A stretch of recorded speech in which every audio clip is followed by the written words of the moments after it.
All right, 3 games left. Freshman versus freshman this weekend. A road trip to West Virginia, 10 a.m. kickoff local time, 12 o'clock Eastern. And lots of storylines coming in this one. Let's start with Coach Prime, what he said about the staff, the coaching staff. I might have already changed it, and you don't know. I don't blow the whistle and make major announcements. Some things take place that you might not be privy to. What does that mean, Scotty? First off, I just want to say that I love the word privy. That's one of my favorite words in the English language. But I don't know. Maybe some things have been moved around with the coaching staff. Maybe some responsibilities have been moved around. Obviously, Coach Prime, we know who this guy is, right? He's not going to come out and tell us that I made this move, this guy's no longer coaching this spot, or et cetera, et cetera. But who knows? Maybe we might see a difference in the way things look on Saturday due to the preparation, due to maybe some sliding around in the coaching staff. We won't know for sure, but I know some things have to change offensively with that staff, especially with the new quarterback being put into the forefront in a true freshman in Julian Lewis.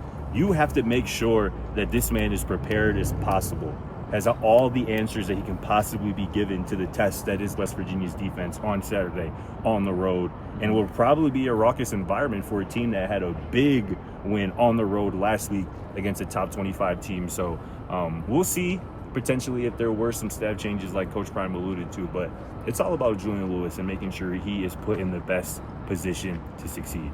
I mean, that's got to be the spot, right? I mean, you could make coaching staff changes if you really wanted to. You could probably fire a position coach right now. I don't know how much change that's going to have. But if you change a play caller at this point in time, I think that's a big effect that you could actually have on the game as soon as this weekend. And as you mentioned, with Julian coming in too, it makes sense to do all that as well. So we'll see if we get an announcement later on in the week, and we'll see if we notice anything on Saturday during the game. Definitely. Julian, of course, the story, though, of the week, he was confirmed as the starter. Coach Prime just went out and said freshman versus freshman. Just casually tossed it in there. I mean, I kind of appreciate that. We don't have to waste a question on that. For sure. But he also said that the thought process in it was common sense. I mean, he said that after the game on Saturday. Yeah. Also on his hand, too. We saw he kind of I don't even know what happened, if it was bleeding or maybe it cramped up.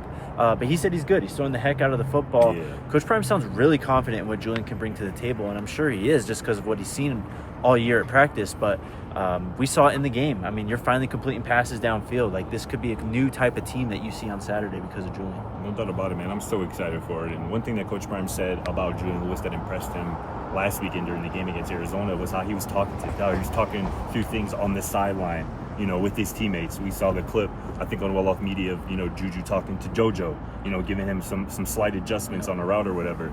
That is what this team needs. And Coach Prime said it. They're looking for leadership. The team is looking for leadership. And more times than not, particularly on the good teams, most of that leadership comes from the quarterback position.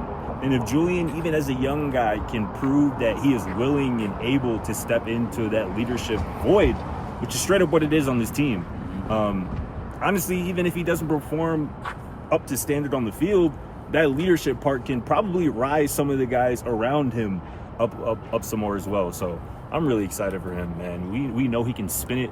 We know he's going to be given opportunities, especially with the weapons he has at his disposal, Marians, JoJo, all of them. I think it's going to be fun. And the freshman versus freshman battle as well. Scotty Fox Jr. for West Virginia, who played a really strong game last week, again, on the road against a top 25 Houston. That matchup is going to be fun. I mean, it's 2 new teams going against each other. I don't think anyone really expects what we're going to see this weekend from either side. So it's going to be fascinating from that regard. West Virginia last week put up 45 points. Like, we could have a classic Big 12 shootout on our hands, We'll see.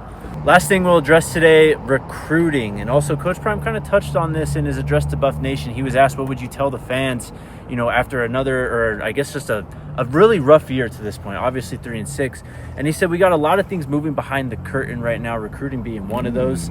And he said after the game on Saturday, if what he would say to the recruits out there who are watching the losing going on, if you're a dog, you want to come fix it. If you want to run, you're a cat. Well, you saw both sides of the coin today. You get a commitment from Alex Ward and a decommitment from Emmanuel Ruffin. No doubt about it, man. The recruiting, man, it giveth and it taketh. And we saw both sides of that today. Obviously losing your highest rated commit in the 2026 class in Emmanuel Ruffin hurts a little bit. But as Coach Prime said, maybe somebody took a gander up at that scoreboard and was like, you know what?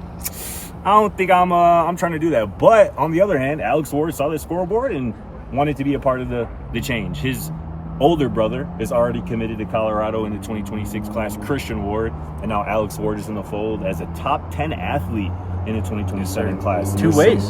Some rumblings that Alex might potentially reclassify to the 2026 class to come in with his brother. We'll see about that. But either way, that IMG-to-Boulder pipeline, boy, is still on and cracking, best believe. Tons to talk about on today's show. We'll see you a bit later.